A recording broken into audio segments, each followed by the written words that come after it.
Սրբազան եթե կարելի է ձեր բնորոշումը տակային իրավիճակին, որը այսօր ստեղծվել է հավաքնական եկեղեցում, մասնավորապես եկեղեցի դասի ներկայացնում։ Եթե ուզենանք մեկ բառով ասել, մի խելագար ձեռք ընկել է իշխանություն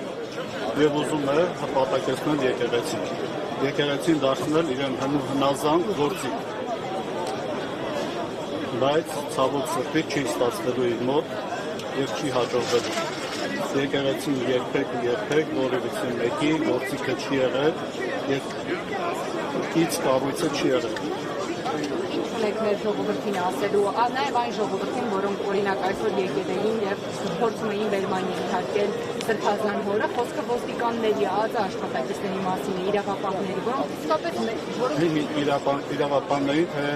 բոլորին, որովհետեւ նրանք են մեր ժողովրդի մասը։ Նախ շնորհակալություն հայտնենք այն հայրենիքներին, ովքեր եկել են աջակցություն ցույց տալու համար, պաշտպանելու Մայրաքաղաք Սուրբ Էջմիածինին եւ հոգեվորականներին։ Իսկ իրավապահներին պիտի կոչանենք, որ բացառապես գործել օրենքների շրջանակով։ Եթե անօրինական դրանք ունի, չկատարեն։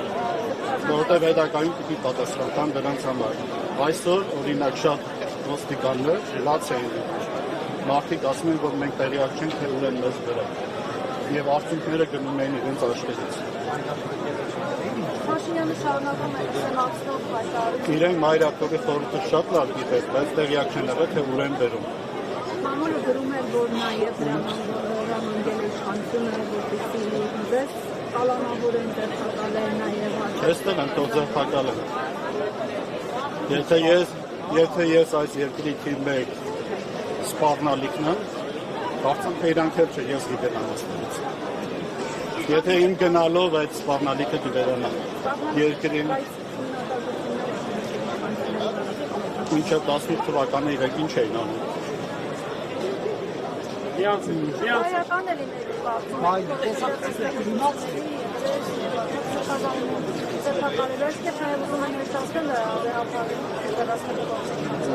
Այս կառավարության որևէ բանի տալ գնահատական, կարծեմ թե անշուշտական գործ չէ։ Ամեն ինչ կարող են անել եւ ամեն ինչ իրենցից սպասել են։ Եվ մենք ամեն ինչ պատրաստ ենք։ Կարծում եք հաջողվի իսկապես վերապատմերացնել այսպիսի Նման բան չի կարող լինել, որտեղ իրենք մոռանում են, թե ինչի հետ գործում։ Վերջը դասով եկեղեցի ինքը աստվածահաստատ կառույց է։ Ով աստված այդ կառույցին դեմ գնաց, մի փոքրիկ քար շփոթվեց այդ կառույցի վրա, այդ քարը ժայռ դարձած իրենց վրա է գալու եւ իրենք ճշմարտել են։ Այսինքն սա ենթադրում է իշխանափոխություն, օրինակ մեր տանուտեգեով առաջին կապակցությունը ասում է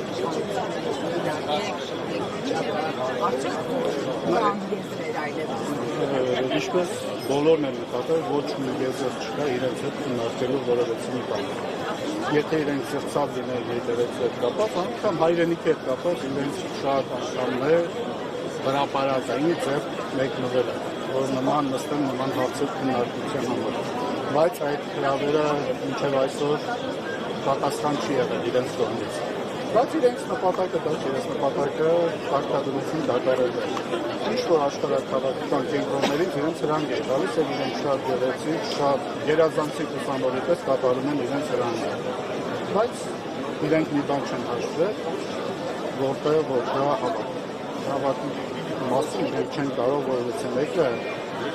կանխորոշել, թե ինչ է լինելու։ Դա է։ Որ այստեղ իրենց մեջ կոտրվելու։ Իշխանությունը դատարկեցին այս աղաբեկումները, դիտումները առաքելական եկեղեցու Չեմ կարծում իրենք մի բան ասել։ Ես կարծում եմ, որ իրենք այդ շրջանակի մեջ դեռ կան մարդիկ, որոնք մի քիչ մտածում ունեն, սեր ունեն հայրենիքի նկատմամբ, սրբությունների նկատմամբ։ Բայց այս վերջի օրերը ես ցավոք սրտի համոզվեցի, որ չկա այդ բանը։ Նրանց նպատակը իշխանությունն է, նրանց նպատակը փողն է, նրանց նպատակը սովորել են այս իշխանությանը, այդ աթոռներին, այդ հարստությանը մտածում են, թե ինչպես կարող են առանց այդ հարստության ապրել։ Նրանց համար սրտություն չկա, չունեն այդ սրտությունը եւ այս մարդկանց հաջողությունը գիտեք ինչու՞ն է կայանում, որովհետեւ սրանք բացարձակ լկտիներ են։ Իրենց լկտիությամբ առաջ են։ Եվ սպասում գիտեմ հարմար տեղներ չէ, բայց որ եթե հարմար չեք տալիս։ Արդյոք եղել է շփոթային հաղորդը նաև այս հարցին անդրադառնալ, դուք ինչ եք կարծում, քանի որ կառավարող ուժը հարցեր է առաջ քաշել, որոնք հիմա ակտիվ քննարկվում են մամուլում, քաղաքացիների շրջան, պետք է նաև հավատավոր հոգին ձեզ եկեղեցին այդ հարցերի հետ կապված բարձաբանումներ ներկայացնի, թե ոչ։ Օրինակ։ Դուք գիտեք ինչ Նիկոլ Փաշինյանը առաջ քաշել։ Խնդիրը հետևյալն է։ Փիլիսոփայական մտածության մեջ հարցին հարցով են պատասխանում, չէ՞։ Նույն հարցի իրենց են մեկուղին չեն պատասխանում։ Շատ հարցեր։ Ով ասա, իր ընտանիքի հետ կապված բազմաթիվ հարցեր կան, որ մամուլում քննարկվում են եւ այդ հարցադրումները արվել են, մինչեւ այսօր պատասխան չկա։ Եվ բոլորի նկատմամբ։ Եթե իրենք ուզում են, թող օրինակ ծառայեն, ասեն թե որ է, ճիշտ է, եկեք ասենք։ Եվ երկրորդը, նրանք եւ օրակարգեր են շեղելու համար։ Չգիտեմ, ինչ որ մի վատ բան ես կանխազգացություն ունեմ, իրենք այս ամեն ինչի ներքո հացնում են։ Մի վատ բան սպասում են։ Եվ կներեք դուք բացառում եք, որ կան հարցեր չեն հետևականներ, որոնք խախտում են Գիտեք, ես որևիցե մեկի տեղը չեմ կարող պատասխանել, եւ որևիցե մեկի համար ես մեղք չեմ վերցնի ինձ վրա, որևիցե մեկին զրպարտել։ Ես իմ անձի միայն իմ տեղը կարող եմ ասել։ Եվ կարծեմ յուրաքանչյուր մեկ այդպես պիտի լինի։ Ինչ է կարծում մեկին պախարակելը կամ սուտ զրպարտություն տալը։ Լավ քրեական օրենսգիր միտով տվեք։ Վաղը ոնց է, գիշերը ոնց է քրվում։ Արս կարողանում արխանդիստ կնել, եթե մեկին նեղացրել։ Ինք իր այդ հաշտ է դինում, չէ՞։ Բայց այս մարդը իրենց այդ հաշտ չէ։ Դուք կարծում եք, որ իշխաններն այդ առումով որևէ խնդիր կոչելու տեղեկություն են, ճիշտ է։ Չկա մարդ, որ այս երկրի վրա մարտապի եւ մեղք չգործի։ Քրիստոսը չէր ասում։ Ով պետք է ապրի եւ մեղք չի գործի։ Բոլորն են մեղք գործում։ Նարեկացին չէր ասում։ Իմ մեղքերը մասի սարի չափ են։ Հիմա Քրիստոս նույն ձև ասում է, թող ամեն մարդը թող առաջին քարը ների։ Ինքը այդ բոլորից ամենը ինքն է։ 5000 երեխայի պատասխանով է տալու։ Արցախի պատասխանով է տալու։ Այդ բազմաթիվ եկեղեցիների պատասխանով է տալու։ Այս երկրի են այսքան թմրանյութ ամբողջ երկրով լցված է։ Համբարայականությունը լցված է երկրում, մաղանդավորականությունը լցված է երկրում, ով է պատասխան տալու։ Հայ, այսպեսի հարցամ, դուք ասացիք, որ ըստ էության մեկնել եք այդ ձեռքերը, որպեսզի հաշտության գալ եւ ստացվեց այնպես, որ Փաշինյանը չի ընդունել այդ հրավերը կամ այդ մեկնված ձեռքը։ Հիմա այս քրակոցությունը չայտարտավորել անվերջ կարող է շարունակել։ Փաշինյանը իր տեսակետը ներկայացնել չհրաժարվի դրանից, եկեղեցին իր տեսակետը հանգուցալուծումը ինչպես է պատկերացնում։ Իր հեղացում։ Ոչ միայն եկեղեցու համար, ազգի հայրենիքի համար։ Եկեղեցին չէ այս ամենակարևորը, այստեղ կարևոր է ազգը, հայրենիքը, այն հողակտորը, որտեղ պետք է լինի այդ եկեղեցին։ Եթե հողակտորը չկա եկեղեցին, Արևմտյան Հայաստանում է եկեղեցիներ շատ։ Մեզ այս փոքրիկ հողակտորի նկատմամբ բոլորը սպասում են։ Որովհետև հայրենիքը այս հողակտորը մեզ համար սոս հողակտոր չէ։ Սա Աստծո կողմից տված մեզ ավանդը չէ, որ պիտի պահենք, պահպանենք, շենացնենք, բոլորի պարտականությունը շենացնենք։ Այսօր մենք ինչ ենք անում, հանձնում ենք, չէ՞, այդ հայրենիքը։ Ով ուզես տվեցինք։ Հիմա Թուրքիան է ուզում, պատրաստում են տալ, Ադրբեջանը տվեցին, Վրաստանն են տալիս։ Հետո որ Աստծո առջև կայանում, ինչ ենք որ տալու Աստծո, այդ հայրենիքը որ ավանդ է տալիս։ Իսկ ավանդը մեր սեփականությունը չէ, չէ՞։ Ինչով իր տերոջը վերադարձնում։ Աստծուն ինչ ենք վերադարձնում։ Այդ ասում եք իր հեռացումը ինչպես եք պատկերացնում։ Ակնհայտ է, որ նա չի ուզում իշխանությունը զիջել, այո, հրաժարական չի տալու։ Սահմանադրական կարգ միայն իներ։ Իդեպ այսօր Էդվան Մարությանը գրում էր, որ օրինակ ինքը պատրաստ է իր տեխնատությունը հետ վերցնել եւ օրինակ վարչապետի տեխնատու առաջադրել Միքայել arczepiskopos Աջապահյանին եւ ընդդիմադիր ամենամեծ խմբակցությունը Հայաստանն ասաց, որ ըստ պատրաստ են իրենց 20 ձայները կար եւ իհարկե Միքայել Սրբազան հայրը դրան համաձայնվի։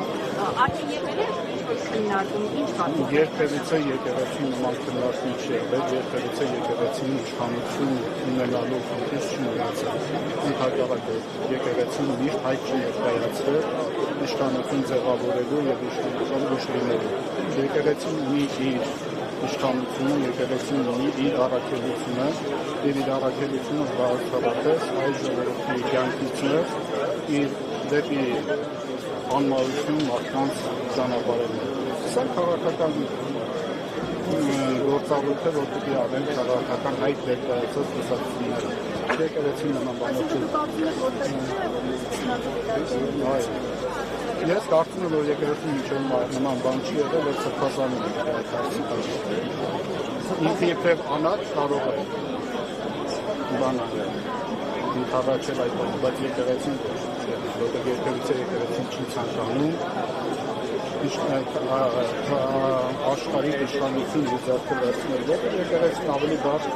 ավելի ծանր, ավելի քաղցր իշխանություն, ոգևոր իշխանություն։ Դա արդեն բավականին բարդ գործառույթ է։ Այո, բայց եթե որ հասական վիճակ է երկրում, եթե պետություն չլինի, ինչպես միշտ որ պետություն պատմության մեջ մենք բազմաթիվ անգամներ եղել են նվաճվել, պետություն չլինելու կարող է։ Եվ հիմնական այսպես իշխանության ուղղված մեղադրանքներ, քննադատություններ, որ միջամտում էին եկեղեցու հարցերին, բայց օրինակ քննադատությունները կողքին ստորակետ են դնում եւ ասում են, բայց եկեղեցին էլ է միջամտում, քաղաքական շատ լավ հարց է։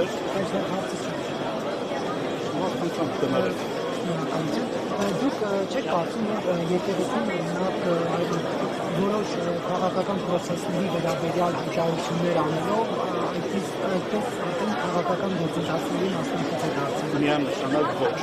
Քաղաքականություն նշանակությամբ զբաղվել նշանակում է դու քաղաքական թիմ կազմել եւ զբաղվել իշխանություն ձևավորելու, բայց եկեղեցին երբեք չի ցանկացել իշխանություն ձևավորել։ Նման բան տեսել եք։ Շատ։ Եվ երկրորդը այն հարցը, որ եկեղեցին զբաղվում է քաղաքականությամբ։ Ես ձեզ խնդրեմ, միած բոլորը սահմանը գծեք, այն ջրբաժանը գծեք, որտեղ է քաղաքականությունը, որտեղ է վերջին հոգևոր կյանքը։ Հիմա կրթական հարցերով զբաղվել քաղաքականություն է, թե չէ։